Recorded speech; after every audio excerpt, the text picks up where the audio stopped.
Hi, everyone. It's me, Tim. Today I want to talk about game pacing.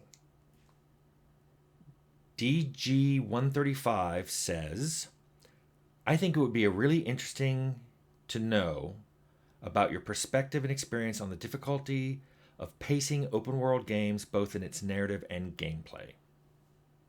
I thought that was a really neat comment.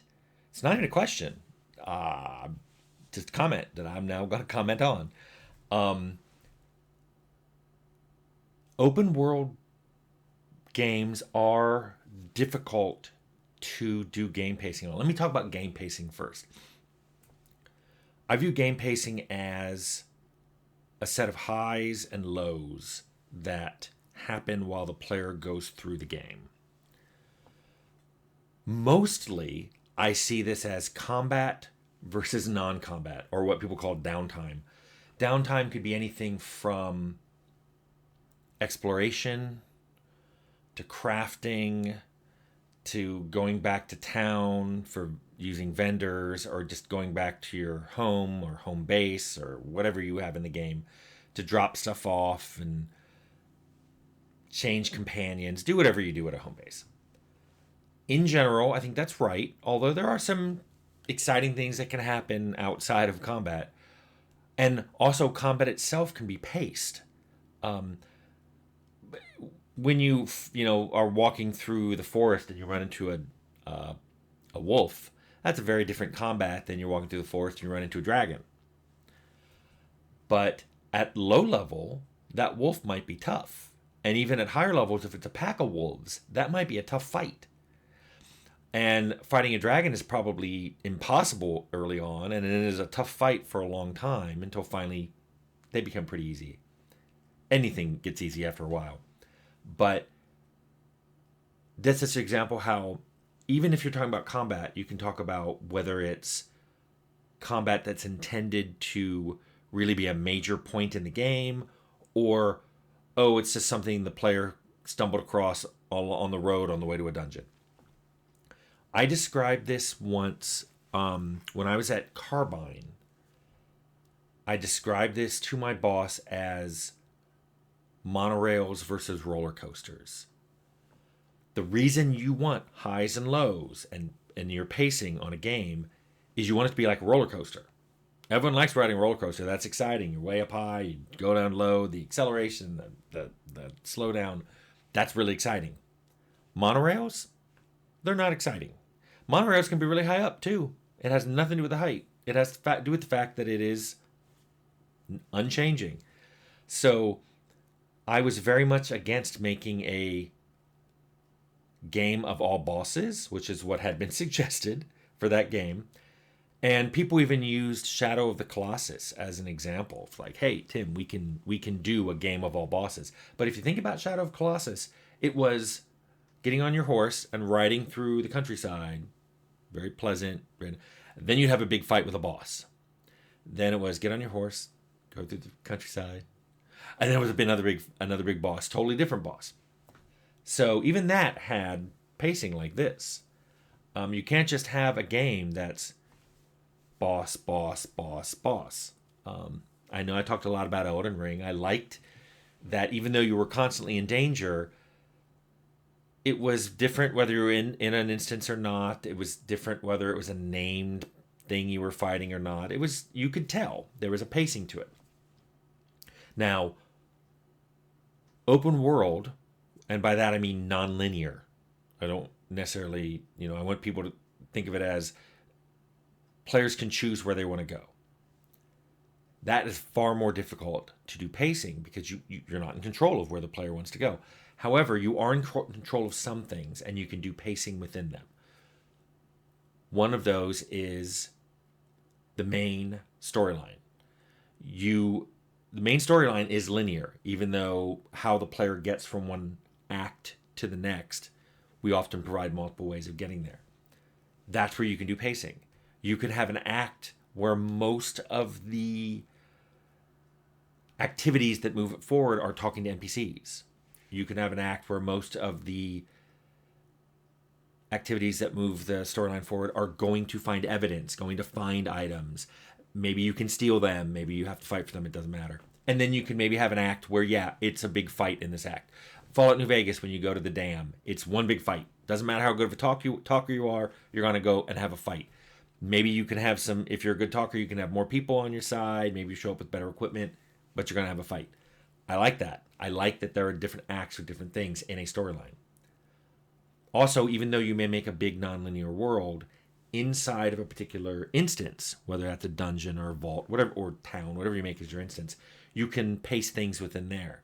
You can, have a dungeon start with an in-game cinematic. A ghost appears and says, "Oh my God, I've lost my booble blocks. It's somewhere in this dungeon." And you're like, "I'll get your booble blocks." And then you go in and you might have a light combat. You might discover something to read. There might be a trap to figure out. Then there might be a big combat, and then you got the booble blocks. That's an example of how you can control pacing inside an instance, inside an open world. Another thing I used to do to try to make pacing vary up is inside random encounters. You saw this in Fallout. You're going along the world. Most of your encounters are with creatures that immediately are hostile to you. Some of them, you might stumble across two creatures that are fighting each other. So there's no immediate hostility to you, but you may have to choose a side, and that side may be whoever wins that fight. But then a lot of the special random encounters, the luck-based ones, they weren't violent at all. They were you found something interesting, and that's where you get the Red Ryder BB gun or the alien blaster. And I did that because in Fallout, when you're going along, there's that tension already. You're going along the warm up, and then it goes, gets you out of a random encounter. You're like, what is it? You drop down. Yeah, a lot of times it's combat, but sometimes it's not. And there's that randomness, there's that gambling aspect of what will it be. That's a great way of just saying, hey, this is pacing. It's such a form of pacing. You can also pace inside of dialogues. One thing we always did as rules in dialogues as far back as Fallout was there should always be an early out for people who just want to get in, talk to advance the quest they're in or the storyline or to get the piece of information and then they get out. I don't want to have to be in here for 10 minutes talking to this person about, how they don't get spots out of their laundry. However, some people want to deep dive into that. Something will come up and they want to ask questions to the NPC about it. What kind of spots do you mean? Is it just in your whites? What detergent do you use? Those kind of deep dives you can allow them, and that's the player getting what they want. This is, I think, a really cool thing, and I think it's fun, and I'm glad that players like to do it. But I'd always remind the narrative designers, we have to support both of this. We can't have a game that forces you in a dialogue you don't want to be in, or that kicks you out without letting you have some follow-up. Originally in Fallout, that tell me about stuff was to allow people to see if an NPC had any topics that they could deep dive on. Should have explored that more. Probably could with AI today, but that's another video.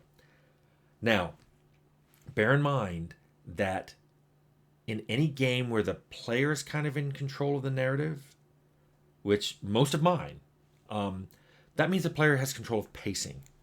So I understand the initial source of this comment and the implied question of how do you do this? Ultimately, you do relinquish control to the player.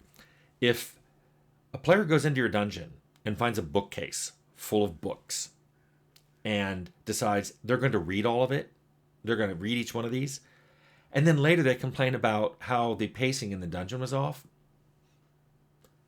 that's on them. You have to cede a certain level of control over to the player and hope that they understand that they have this control. The way I've described it to people is my games offer a variety, but you have to select it. It's like, here's your menu. There's a bunch of stuff on the menu. You may not like some of it, and you know what you like and what you don't like. If you pick something off the menu, if you're like, I hate cilantro, but I'm going to try your cilantro salsa, and then you don't like it, you probably shouldn't blame the restaurant. Similarly, if you play Fallout or Arcanum or Outer Worlds, you can, if you just want to do combat, if you just want to fight, you can do that. If you don't want to fight, yes, there are some random encounters you're going to have to run from, but for the most part, you can choose to talk to people, to stealth, to avoid that stuff. So the pacing, that level of pacing is up to you. Later, it is sometimes frustrating for people to go, yeah, I didn't like the pacing in this level, or I didn't like the pacing in the whole game. I get it. But a lot of times I just leave that up to them. And I would prefer to have an open world, nonlinear game than not. So I just accept that as part and parcel. The pacing is under control of the player. However, I do provide the variety. And I hope I've explained like how you can provide variety in combat, even in dialogue, inside dungeons, in the storyline, even in random encounters, to try to give the player that ups and downs that I described. And I want a roller coaster experience until they slide into the end. I don't want a monorail. And those are my thoughts on game pacing.